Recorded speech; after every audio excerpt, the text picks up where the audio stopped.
And what is going on, everybody? Sports Scuba Nathan Schivins, WPPJ 670 AM, Point Park's radio station. Hope everyone's having a great start to their finals week. I know a lot of people wrapped up. Some people still got stuff going on. My last radio show of the semester until the fall, so gonna make it count here. But as always, if you'd like to hear more from me and stuff, I have a podcast as well, the We Are Family Pittsburgh Sports Podcast.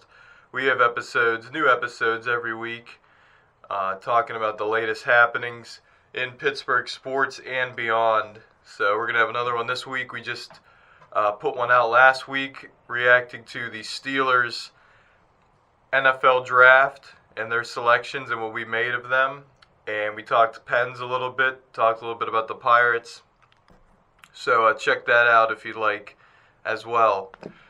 But last show on WPPJ for the semester. It's kind of bittersweet here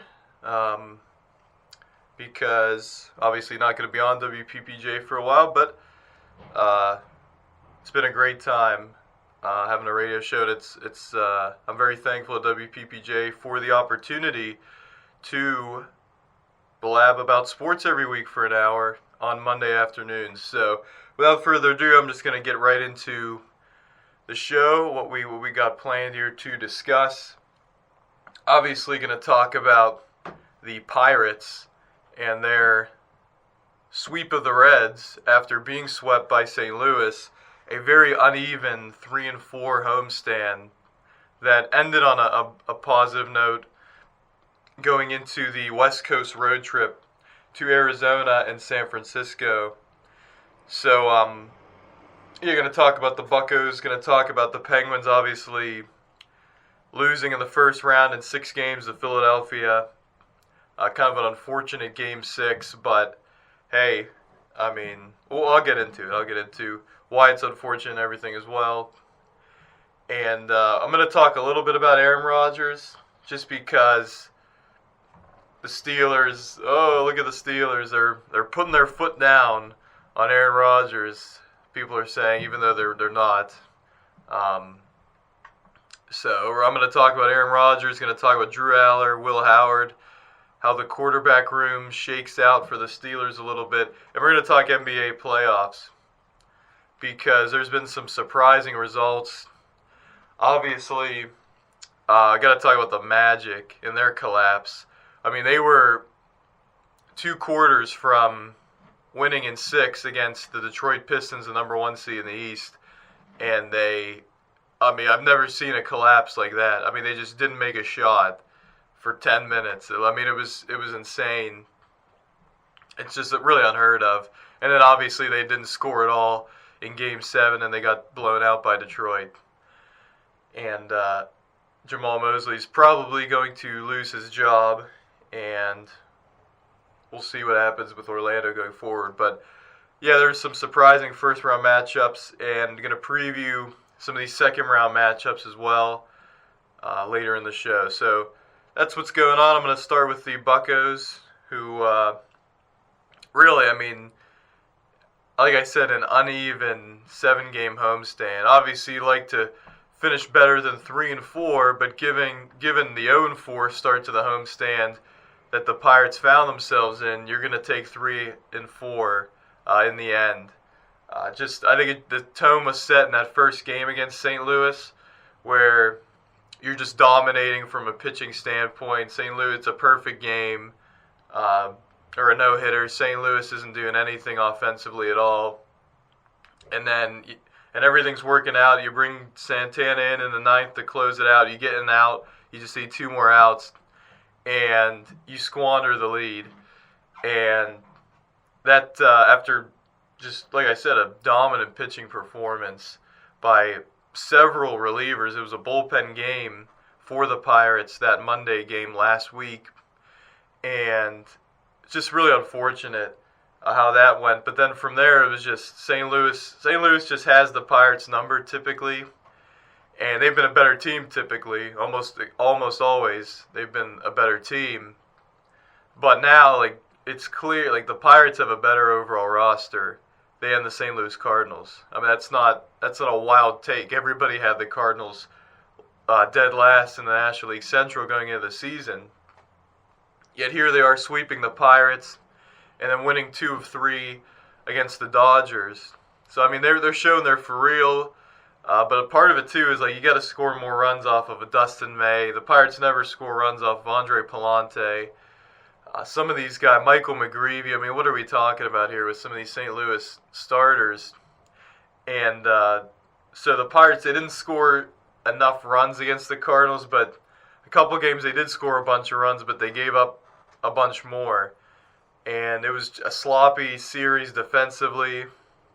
O'Neal Cruz had a couple play. Brian Reynolds had an awful defensive miscue on Thursday afternoon, and then threw all the way to third, which allowed the runner to go to second. Just completely airmailed the throw, and the Pirates got swept by the Cardinals. And I mean, a couple of games were close. I mean, they were all close, and then the Pirates just made miscues pitching-wise, miscues defensively, and it was just one thing after another. It was just a really tough series, but massive credit to the team for the bounce-back effort they showed against Cincinnati. Obviously, winning 9-1 in Game 1. I don't even remember what that score was, but and then just absolutely dominating 17-7 in Game 2 on Saturday. The Reds walking 7 or 8 straight batters in a row, just really unheard of. I think it tied a major league record or something. It was either 7 or 8 straight batters walked. And from there, it was just, Pirates dominating effort. And then the third game of the series, a lot of people, including myself, kind of figured this is going to be, like, Chase Burns is going to shut us down for the most part. Chase Burns, that's what he's done against the Pirates in his career, and he's a really good pitcher. And for Braxton Ashcraft to do what he did yesterday was absolutely tremendous. I mean, just matching Chase Burns. I mean, out after out, inning after inning. It was really, really impressive. His pitch count was really low. He was getting quick outs, and he was in complete control. And it's unfortunate that he didn't get the win, but nonetheless, I mean, his performance was the difference. And then the Pirates, again, I've been saying this, I think the Reds are total frauds. I mean, I'm not just saying that because I don't like them and because they're a division rival. I think they are, I mean, their run differential speaks for itself. They're not a high-scoring offensive team whatsoever, and they're below average in run prevention. And their bullpen, the one thing has been their bullpen has been by far the best in baseball. Well, I mean, you look at the guys in that bullpen, and you're expecting regression. And we saw regression against the Pirates. We're going to see regression from that bullpen going forward. The Reds are not a first-place team in the National League Central. They're not a viable contender because I think their offense is very lackluster outside of 3, maybe 4 hitters. And again, I think this is an important series for the Pirates. They kind of have the Reds' number in one sense, but in another sense, they're a better team. I'm just going to say that right now. I think the Pirates are a better team than the Reds. I said it going into the season, and I think the Pirates took care of business, quite frankly, against Cincinnati. And it was an important sweep. That last game was so huge. O'Neal Cruz, it was such a huge hit that he had. Not trying to do too much, just trying to get the run in. No strikeouts on Sunday. Had 5 in the first 2 games of the series. No strikeouts, 2 for 4 on Sunday. And the Pirates were able to sweep the Reds. And those 1-0 kind of wins, those low score, those games when your offense doesn't have it, but you get a clutch hit here or there, that proves to be the difference maker. That's the difference for the Pirates between what we saw last year and what we could see this year. Because last year in those moments, the Pirates did not come up clutch because the lineup was not good enough to come up clutch consistently or with any consistency whatsoever, even occasionally. And we see now you feel comfortable with a Ryan O'Hearn at the plate in a big spot, or a Brandon Lau, or even occasionally, I think we're going to get there with a Marcell Ozuna. He had a good series against Cincinnati, but you want to get to the point where when he comes up in a big spot, you really feel comfortable as well. Obviously, Reynolds, you feel a certain degree of comfort. And if O'Neal Cruz can shorten up a little bit in these big situations and put the ball in play, get a base hit here or there, he's driving in a bunch of runs this year. And he looks like the best version of himself right now, which is really, really positive for the Pirates and their offense. So, again, I don't think the Reds are a viable threat this year, especially right now, because their rotation, they're missing Hunter Green, they're missing Nick Lodolo. I think Lodolo's coming back soon, but Hunter Green's going to be out a while. Their bullpen's going to regress. I mean, just look at the names and the guys they were throwing out there. And again, their offense doesn't do enough to shield from a bad start or a bad couple innings from your bullpen. Like if it's Elly De La Cruz, Sal Stewart, and Eugenio Suarez doing all the damage, that's not going to be a team that can compete in the upper echelon, especially in a division where everybody's playing so well. I mean, I don't know what to make of the Cardinals. They're kind of run differential wise, I think they're at 0 or they're slightly positive. Jordan Walker's been tremendous. Alec Burleson's a really good hitter. Obviously, J.J. Weatherholt's come up as a rookie, Mars native, and done his thing. He crushed the Pirates in a couple games last week. Mason Wynn's a solid hitter. They have some guys.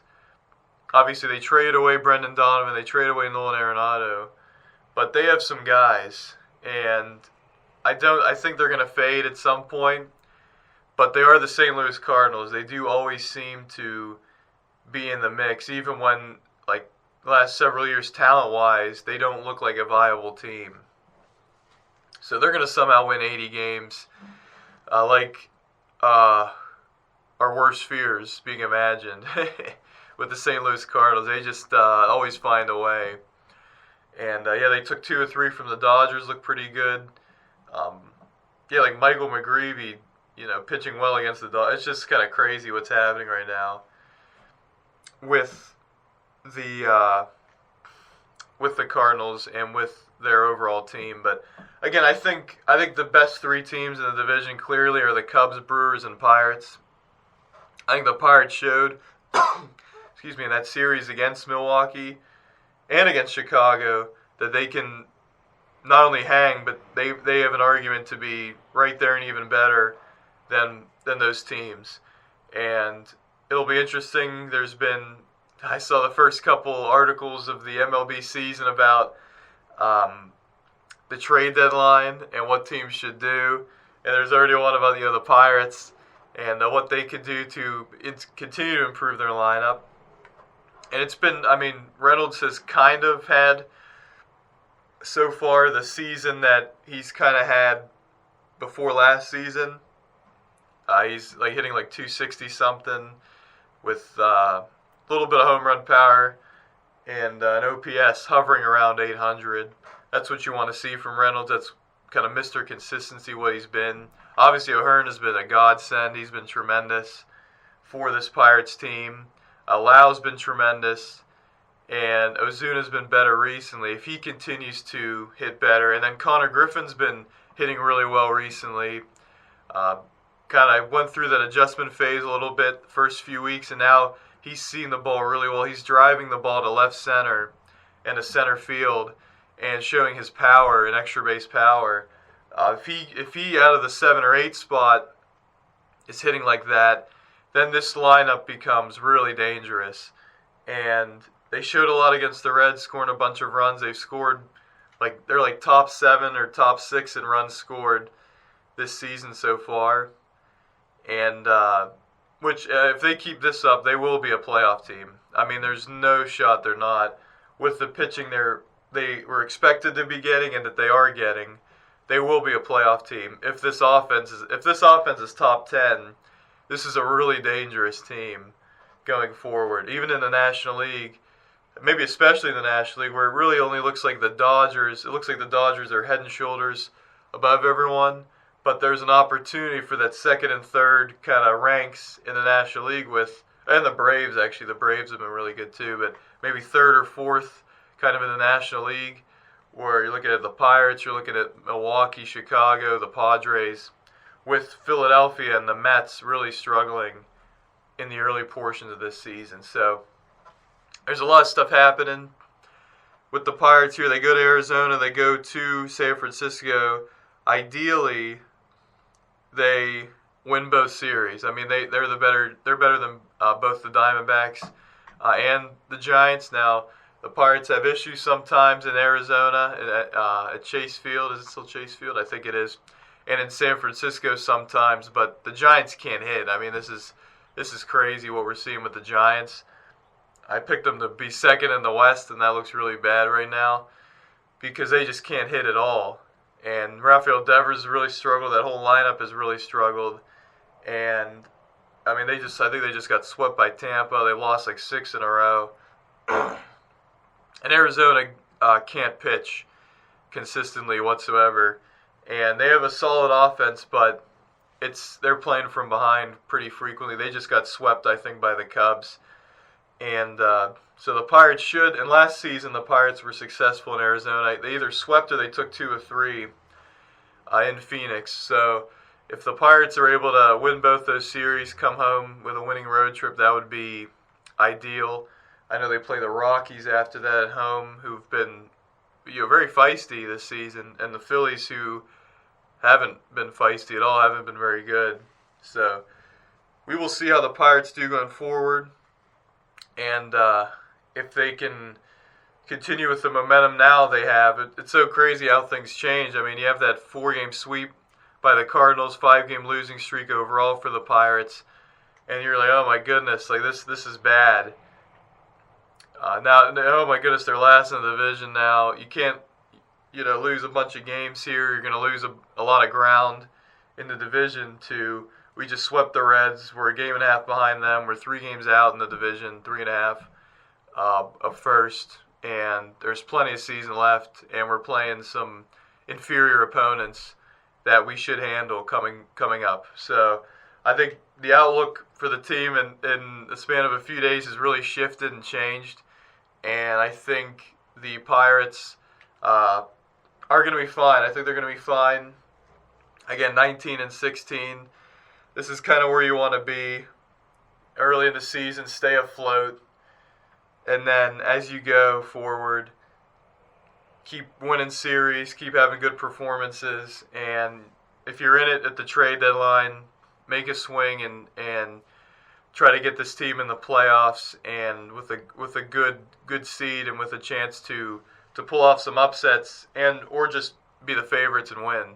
I mean, there's an opportunity here in the National League outside of, I guess, the Atlanta and the Dodgers and I still think Atlanta, like, we got to pump the brakes a little bit with them. I think they've been really, really good, but I question, like, can they stay healthy for the whole season? Because they have a lot of guys that get hurt frequently. We saw that last year, and their season took a nosedive. So I think the Dodgers are clearly a big favorite in the National League and in Major League Baseball, but I think the Pirates could be one of the teams jockeying for kind of that top 5 in the National League.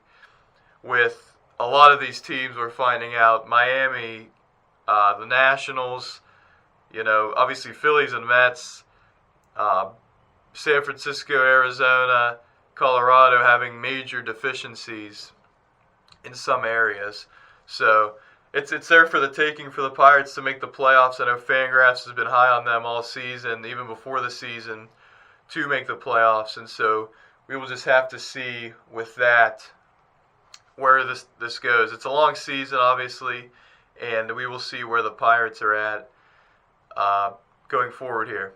I'm going to take a quick break here. When I come back, we're going to discuss the Penguins a little bit, their end of the season, and potentially what's next. Obviously, Evgeny Malkin, a free agent at season's end. Sports Scuba Nathan Schivins, WPPJ 670 AM. And welcome back to the Sports Cube with Nathan Schivins, WPPJ 670 AM, Point Park's radio station. Thank you everybody for listening in. Obviously going to be my last radio show of the semester until the fall semester, so going to enjoy it while it lasts here. I'm going to talk about the Penguins here and their unceremonious end to the season. Obviously losing in 6 games to the Philadelphia Flyers this past week. They just didn't play well straight up in this series. Philadelphia just executed their game plan to perfection in the first 2 games, and when you steal 2 games on the road, it becomes almost impossible for the home team to go on the road and win a couple or win and then try to win the series. And that's what happened with the Penguins.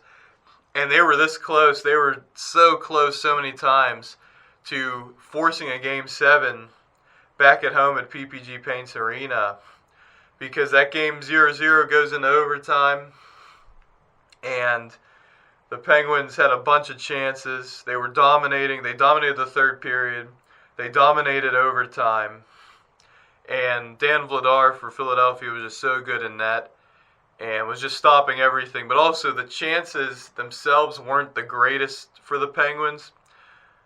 Like, they weren't grade A chances all the time. There were a couple, but they just had a bunch of chances, right? Where it's like, they're putting pressure on Philadelphia's defense. And you're just wondering how long the Penguins are going, dominating zone time, having possession and taking a bunch of shots and having a bunch of chances. How long before Philadelphia just gets like a breakaway or gets an opportunity and they just score? And they did that. They had a great chance that Artur Shilov's made a great save on. It was a wide open net, and Shilov's lunged over and made the save. And Shilov's played so good in Game 6 and didn't deserve to lose that. Neither goalie really did, but somebody had to. And for Shilov's, he got beat by I think it was Cam York, a shot from the point that deflected and went in between Shilov's and the goalpost for a goal for Philadelphia to give them the win. And that was kind of just the story of the series. It was every time Philly had a chance, they capitalized. They didn't have too many because the Penguins were the better team. And, I'm just stating as a fact. I'm not saying Philly didn't deserve to win the series. They did deserve to win the series. But talent-wise, and throughout the whole season, the Penguins were the better team. And the Penguins had more chances throughout the series. And the Flyers, just whenever they had an opportunity to do something, they were able to do it. They got a shorthanded goal. They got that goal at the end of Game 6 kind of out of nowhere after the Penguins dominated the whole first 12 minutes of overtime. And they were opportunistic, they were physical, and got the Penguins into bad situations where Philly then was on the power play. There were a couple games where the Penguins were just completely undisciplined. The Flyers took advantage of that and ran away with wins. I mean, the first 2 home games for the Penguins, the Flyers ran away with those games. And then Game 3, the Penguins are up 1-0, and then they start to get undisciplined. They take a bunch of penalties. Philly has a power play. They convert, and they end up blowing the Penguins out. And so from that point, when you're down 3-0, you need everything to go your way to come back and win. And for the Penguins, that just didn't happen, obviously. And so now you're looking at an off-season for the Penguins where Evgeny Malkin's a free agent. I think Mantha is too, but he didn't do anything in the playoffs and probably cost himself a good amount of money because that's when the most eyeballs were on him. He just didn't do anything for the Penguins. Chinakhov didn't do really anything. Russ didn't do enough. Ricard Raquel didn't do enough. Malkin didn't do. Nobody really did enough in the series for the Penguins. and they just didn't play up to the way they've played all season, and it cost them. And should they have won Game 6? Probably, but you got to score. You got to put the puck in the back of the net. And they didn't do that, and Philadelphia did. And now Philadelphia, they went to Carolina for Game 1, and they got blown out. The Hurricanes will sweep them, or they'll win in 5, and it'll be whatever. And if the Penguins advanced, they would have lost in 5 to the Hurricanes too. So it's not like the worst thing. It's not like, oh, this Penguins team was destined to get to the Stanley Cup final and hoist the cup. No, I mean they look like a team that could win a round, but after that, I mean things would have to go their way to move on. And things didn't go their way, and they didn't play up to their standards, and they ended up losing the series to Philadelphia. But it hurts more because it's the Flyers, because it's Philadelphia. Now the Flyers have those bragging rights, even though those are basically very similar caliber teams, and Carolina was clearly above everyone else. And the question now is this the year for Carolina to make a run and win the Stanley Cup? I mean, every year they're so close, but they lose in the Eastern Conference Finals. They lose in the second round. They usually get blown out. They've been getting blown out by the Panthers in the Eastern Conference Final. Panthers aren't in the playoffs anymore. The Lightning were eliminated yesterday by Montreal, although Montreal is a dangerous team for sure. And so it won't be easy for Carolina. Montreal or Buffalo will be very game against them, but I'm very much assuming they sweep or win in 5 games against Flyers, take care of them with relative ease before moving to the final Eastern Conference Final against one of those Atlantic teams and being in a battle. But yeah, for the Penguins, I mean, look, they were going to get eliminated in the second round probably either way if they advanced. So. But it just hurts that they lost in the first round to the Flyers, and that Pittsburgh still doesn't have a playoff victory or playoff series. I mean, the Penguins won 2 games, but winning a series or winning a game in terms of the Steelers, and that's going to last for a while now. Well, for a while, it's gonna keep going. I mean, it could end with the Pirates this year. Who knows? But, I mean, the Steelers don't look like they're going anywhere in terms of winning a playoff game. I'm going to talk about the Steelers here. This might be a good transition because the Steelers have a situation at quarterback. Obviously, they drafted Drew Aller in the 3rd round last week in the NFL draft, or a week and a half ago now. And Drew Aller was selected, the Penn State quarterback, so he's going to be in competition with Will Howard as it stands. But the Steelers are obviously waiting on Aaron Rodgers. I said this on the podcast, We Are Family, earlier this week, or I guess on Friday, that the Steelers are just not the franchise they used to be. They still have the pride and everything, but I think it's misplaced in 2026. I mean, you talk about going 10 years without a playoff win. You talk about the constant revolving door at the quarterback position.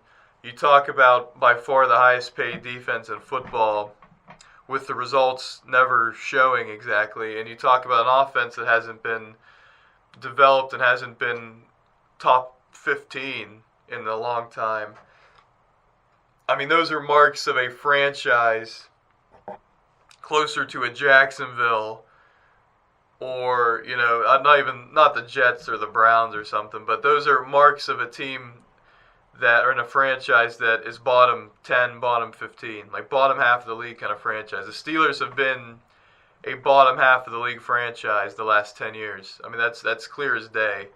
And you can say, oh, look at how many wins they have.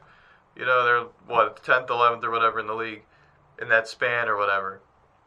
I don't care about regular season wins. And it's not. It's a bunch of 10-7s. It really is. It's a bunch of 10-7s. and mediocre seasons. And even the one season in 2020 when they start out so hot, it flamed out completely by season's end. And so the Steelers, I mean, they're at the behest of Aaron Rodgers right now. They're begging him to come to Pittsburgh to make his decision and re-sign with the Steelers. And they put the free agency tag or whatever on Rodgers. They're showing their urgency. They're showing they have power in the situation. They don't have the power. They don't have the leverage. I mean, Aaron Rodgers has complete leverage. He could retire tomorrow and leave the Steelers in a terrible position, or he could re-sign with the Steelers, and there you go. And the Steelers are happy, right? So, but the Steelers are not in the position of leverage here whatsoever. And it turns out a lot recently they haven't been in positions of leverage. And they weren't in a position of leverage on day one of the draft when they called Mekhi Lemon saying, we're going to draft you, when they were still a pick away. And I just watched yesterday the Cowboys and Eagles, the video of like Stephen Jones calling Howie Roseman and trading the pick to Philadelphia, who drafted Lemon right before the Steelers in their own city, with hundreds of thousands of Steeler fans there to see it. There's just not good optics with this franchise right now. I am looking forward to, Mike McCarthy and Patrick Graham on defense and how this O-line is going to look revamped. I did like the Eshanahour pick, Max Eshanahour from Arizona State. I think he's going to be really good, honestly. And I think this O-line coach, I can't remember his name's eluding me now, that the Steelers brought in, I think he's going to be really good and an upgrade over Pat Meyer. I love Pat Meyer, but it was time for a change. And I think Patrick Graham, I think his defensive scheme is going to be much improved over what the Steelers have been doing for forever. But again, it just feels like there's that ceiling on this team, especially if Aaron Rodgers is re-signed and Aaron Rodgers is the quarterback again. Again, I like Aaron Rodgers, and I think he was solid last year. And I think if he plays for the Steelers in 2026, he'll be solid again. But quarterback play is everything in the NFL now. And when you have such a revolving door, and you got to look at Will Howard or Drew Aller or something, and you got to wait on Aaron Rodgers, and there's massive uncertainty and everything, it puts you in a compromised position. And again, I love the Jeremy Bernard draft pick. I think with Metcalf, with Pittman, and now Bernard, that's a solid wide receiver core there now. There's no excuses at that position now. I love the Rico Dowdle addition as a replacement. I obviously want to keep Gainwell, but Rico Dowdle is going to be fine. He won't catch nearly as many passes out of the backfield. He won't have as many checkdowns. But Warren can, kind of replace some of that production a little bit. And so I like the running back room as it stands. And I like the tight end room with Darnell Washington coming back and Freiermuth. So I think this, and the O-line I think will be improved. So again, I think this offense is moving in the right direction and everything. It's just, with the Steelers, do you look at them seriously, even with a down year for Baltimore, and think they're the best team in the division? I don't think so. And TJ Watt's going to have a major bounce-back season. Cam Hayward's going to have to keep doing his thing. They're going to have to improve tackling on the interior. Keanu Benton was good, and Derek Harmon with a full season, healthy season, hopefully will improve as well. And but I think the issue that still hasn't been addressed is linebacker. Right? I just don't think Patrick Queen is very good. Peyton Wilson still has a lot of room to grow. Cole Holcomb's lost a step or two since that really gruesome injury he suffered. And I think linebacker is a huge question mark still for this team, even with a new defense and a new scheme. And safety, I think there's depth questions. Can Deshaun Elliott come back fully healthy? What role does Ramsey play? And so I think linebacker and safety are still a work in progress. Linebacker much more so. But I think the corner depth is really strong. Joey Porter was so good last year. And Asante Samuel, and you bring in Jamel Dean from Tampa, and you have Asante Samuel with some depth. I like what the Steelers have at corner as well. And so I think the roster is pretty solid overall. I think there's just some unknowns about how this defense will look schematically under Patrick Graham, how the zone line will look. Will it be much improved? There's just some unknowns that come with a new coaching staff. But it just feels like organizationally the Steelers have certainly lost a step. And for me, that's a concern. And for me, there's a lot of outsiders that look at the Steelers and don't think of them as one of the best franchises in terms of being run in the NFL. And there's been some moves, obviously the DK Metcalf trade. We liked the trade at the time, certainly, but there's a reason Seattle was moving off of DK Metcalf, and then they win the Super Bowl without him immediately. And so, yeah, there's just some questions with the Steelers, and we will have to see how those questions are addressed, obviously. Still several months to go, and Aaron Rodgers, you figure, will make a decision soon. He made this decision in very early June last year, and none of us thought it would take too long to make a decision this year. It's certainly not that long, but it looks like that's what we're going to look at here. We're going to be looking at. So we will just have to see with the Steelers. I'll have a lot more Steelers talk over the summer here, my podcasts and everything. So yeah, if you want to tune into that, you're more than welcome. We're going to take final break here of the show. Coming up, I'm just going to talk about the NBA playoffs for a little while, and first round reactions and some previews to the second round. Sports Scuba Nathan Schivins, WPPJ, 670 AM. And welcome back to the Sports Scuba Nathan Schivins, WPPJ, 670 AM, Point Park's radio station.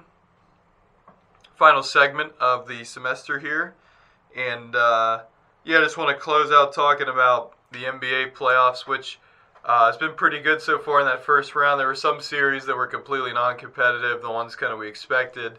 OKC and San Antonio easily taking care of business, but we had some shockers, and want to get right into with the Boston Celtics losing in 7 games to the Philadelphia 76ers, a 76ers team that has battled injuries all season like the Celtics, but didn't have Joel Embiid for a while and was really trying to figure things out, and obviously finishes 7th in the Eastern Conference in this 2-7 matchup. Boston, without Jason Tatum for a vast majority of the season, he comes back. And many people, including myself, are thinking, well, the Celtics are the title favorites in the Eastern Conference this season. I mean, that was kind of the consensus thing. Like Tatum, Brown, Derek White, and the Celtics, you'll take them over. I would take them over, Jalen Brunson, Mikal Bridges, OG Anunoby, and Karl Anthony Towns, right? I mean, that was kind of, and we saw like last year, the Knicks obviously beat the Celtics. But a lot of people, but Tatum had this injury, and the Celtics were going to win that series anyway. But it was a completely different story, we thought, this season with the Celtics now at full strength. And with the season they had without Tatum, second in the Eastern Conference, now you add Tatum to the mix. But the Celtics kind of just were messing around with the Sixers a little bit. The Sixers get a game. But then it gets to 3-1 Boston. And everyone's like, okay, Boston will win this next one. They'll win the series in 5 and move on to the Knicks, and it'll be a rematch of last season. Instead, I mean, the Sixers, Joel Embiid gets healthy. He's still not healthy. I mean, he's limping around. You see that in Game 7. But Embiid just brought a new energy to this team, and Maxi's a tremendous player. VJ Edgecombe as a rookie has been tremendous. And Paul George, I mean, in that first round was really good. He wasn't playoff P in the first round. He was really good, actually. Made some really big shots in multiple games, including Game 7. And for the Sixers to beat the Celtics on their home court, obviously Tatum was out, and he better have been really hurt to not play in Game 7. I mean, if not, that's ridiculous. The Celtics should not have been in a position to think, oh, we could just rest Tatum and advance past this Sixers team. This is a different Sixers team now than when we saw this season. I mean, with Embiid playing, if he can stay on the court, just on the court, he's not going to be healthy. But if he can stay on the court with Paul George, with Maxey, with VJ Edgecombe, the Sixers can make some things happen. And people are saying, oh, the Knicks are going to just blow past the 76ers. I really don't think so. I don't think that's the case. I mean, top 4 versus top 4, you could make an argument the Sixers have the better top 4 compared to the Knicks. And so I think that's going to be a really competitive series. I mean, the Hawks are not a very good team, and the Knicks had to go 6 games with Atlanta. And obviously they completely blew out Atlanta in Game 6, but the Knicks are not. I would be shocked if the Knicks swept or 1-5. I mean, I think it's going to be at least a 6-game series, maybe 7. And I think Philly has a great chance to win that series. And I'm honestly I'm not at all a Philly fan, but I'm kind of pulling for the Sixers. I'm pulling for Embiid and Tyrese Maxey a little bit. And Paul George, honestly, because he's been really disrespected in his career. Some of it's been warranted. Some of it has, and he's a really, really good NBA player. But I'm kind of pulling for the Sixers now, kind of an underdog story. And I hate every year the Knicks, everybody's like, oh, look at the Knicks this year. People were complaining they finished 3rd. They were fine this year. But now everybody's like, oh, the Knicks are going to come out of the Eastern Conference. I don't want to see that personally. I hope there's just anarchy and the Sixers are able to defeat the Knicks in that series. That would be hilarious to me. It would be a lot of winning for Philadelphia, which I don't like very much, but I think that would be a funny result. I think it's a realistic result if the Sixers can play like they did the last few games against Boston. They got a good home environment, and they can't let. I remember when it was Knicks Sixers a few years ago. The Knicks fans were buying up all the tickets. Philly fans, you got to show up. You got to show up to see your Sixers play. But no, I think that Sixers Knicks series is going to be really compelling. I think it's going to be a really competitive series as well. There's no chance to me the Knicks sweep or win in 5. I don't see that at all. And so we're looking forward to that one. The other series, Cleveland took care of the Raptors in Game 7 last night. The Cavs are, I mean, that series should never won 7. It's more of an indictment on the Cavs than it is, oh, congratulations, you're going to the second round. You look at the talent on both teams. I mean, the Cavs just have a lot more. And for that series to be as close as it was, it's not a good sign for the Cavs. Now, they play a Pistons team who beat the Magic in 7, who have some momentum now, but who the Cavs had a little bit of success against in the regular season. I think there's a chance Cleveland can win this series. I would have Detroit as the favorites, but I think that's going to be a really competitive series as well. So, again, I would have Detroit as the favorites because the Cavs, I would take, Mitchell and Harden over Cunningham and Jalen Duren, or Cunningham and Tobias Harris. But I think the Pistons have a lot of depth, and they have a lot more momentum, I feel like, with the way they performed in the second half against Orlando in Game 6 and then in Game 7 at home. So I think that's going to be a really fun series as well, Cavs and Pistons. That one won't get as much notoriety as the Knicks and the Sixers, but I think those are both going to be really fun series. OKC and the Lakers, OKC is the best team in basketball. I mean, what are you going to say? I would be stunned if the Lakers won more than one game somehow. Could Doncic come back maybe and the Lakers get a game? I guess so. But again, the Rockets were just a complete embarrassment. I mean, really. And that Lakers team, LeBron, you got to give LeBron so much credit, bro. Because that Lakers, it was literally just him and Rui Hachimura. And then Austin Reeves did come back, but he was all rusty. Hadn't played in a month. I think the Thunder are going to win in 4 or 5 against the Lakers. All credit to the Lakers for that first round. I did not think they would beat Houston, but then again, I didn't think KD would be out the whole series, and the Rockets would play so poorly. I mean, how about Şengün? Like, Alperen Şengün cannot be considered in the top echelon of players in the league. I mean, I don't know. He's just not good at all defensively. He takes plays off on offense, and he was getting manhandled by DeAndre Ayton. I mean, DeAndre Ayton is not known for his defense, and he was stymieing Alperen Şengün for large segments of that series. Like, Şengün, when KD goes out and is not playing, you have to step up your game. You can't, diminish. You can't play less and play worse than you would otherwise. You got to step up a little bit. And I just thought, and I think Jabari Smith has kind of plateaued as a player. A lot of people thought he could be, better than a 14-point per game scorer with and a good defender.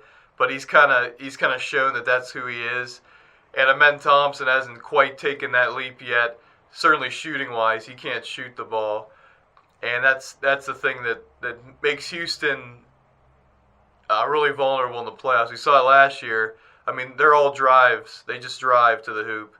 And especially without KD, it's just Amen Thompson driving to the hoop and Şengün trying to make a move and then bricking a layup. And so that was a disgrace for the Rockets. But, hey, all credit to the Lakers. LeBron is the greatest of all time for a reason. This is just insane. It's insane watching him at this age playing at such a high level still. And a lot of guys in the Lakers just stepped up and shot the ball well. But I just think anybody against OKC, it's just going to be a really tough time. I just think stylistically the Thunder match up really well against the Lakers. So I don't think that series will go too long. I think the Lakers will win a game, I think. But OKC is just so good. I just don't know if anybody is going to be able to defeat them, honestly. And Spurs-Wolves, actually, I do want to talk about that because a lot of people are counting the Wolves out, obviously, with no Ant Edwards, at least till Game 4 or Game 5. And Dante DiVincenzo out for the season with that gruesome Achilles injury. But, again, we just saw the Wolves beat the Nuggets in 2 games at home without Ant Edwards, without DiVincenzo. I think the Wolves, if they continue to play this deep, I love watching them play. They're just so tenacious defensively. It was a complete mismatch of coaching in that Nuggets-Timberwolves series. David Adelman, that's going to be one of the bigger mistakes of the Nuggets in this run, was firing Michael Malone and bringing in David Adelman, who doesn't have a clue. He doesn't have a clue as to what's going on. I mean, he just stands there and just says random stuff and gets mad at the Timberwolves for saying his team doesn't play defense. Yeah, your team doesn't play defense. And you're the coach, and you have no defensive scheme whatsoever. I mean, that Game 6 was a clinic of pick and roll with Jokic. Jokic sags back, doesn't come up on the screen and hedge at the very least. He doesn't hedge at all. And Jaden McDaniels pops up, foul line, mid-range jumper wide open. McDaniels was so good, 30 points I think in that game. But he just got whatever he wanted offensively. I mean, a lot of it was him making plays, but a lot of it was just the pick and roll and being wide open because Jokic is sagging back for no reason. And the Nuggets didn't make any defensive adjustments throughout the series. Minnesota took advantage of Aaron Gordon being hurt. Again, Aaron Gordon, this is a big issue for the Nuggets. Aaron Gordon being hurt. Peyton Watson being hurt was a big issue as well, obviously. But Aaron Gordon's the catalyst on defense for the Nuggets. And when he's not on the floor, they're just not good at all defensively. And that was the defense. That was the difference. Minnesota's defense was just locked down. Jamal Murray didn't get anything going at all for the most part in this series. And Minnesota, I think if Gobert can kind of stay with Wemby. Obviously, Wemby's different. Wemby's better, certainly right now, as an outside shooter than Jokic. Jokic has been terrible from three since he's been back from injury. Wemby's been hitting a lot of shots, and obviously he can drive past, but if Gobert can stymie him in any way, I think Minnesota has a real chance to make this a competitive series and even win the series, honestly. I think Minnesota, and especially if they're up 2-1 or something, and they get Ant Edwards back in Game 4, I think Minnesota could easily win the series. So I think these are some compelling series. Again, OKC Lakers will only be compelling because it's the Lakers, it's LeBron, and obviously I'll tune in and everything. But I think the other three series are going to be really competitive. But again, I think if you have anybody other than the Thunder as your title favorites, I don't know what to tell you. I mean, the Thunder look to me head and shoulders above everyone else. And it's unfortunate if you're not a Thunder fan, but it's kind of the reality right now. They're even better than they were last season. They're deeper. Guys are really stepping up. And SGA is the best player in basketball right now. I mean, it's what you got to say. I mean, his shot making is elite.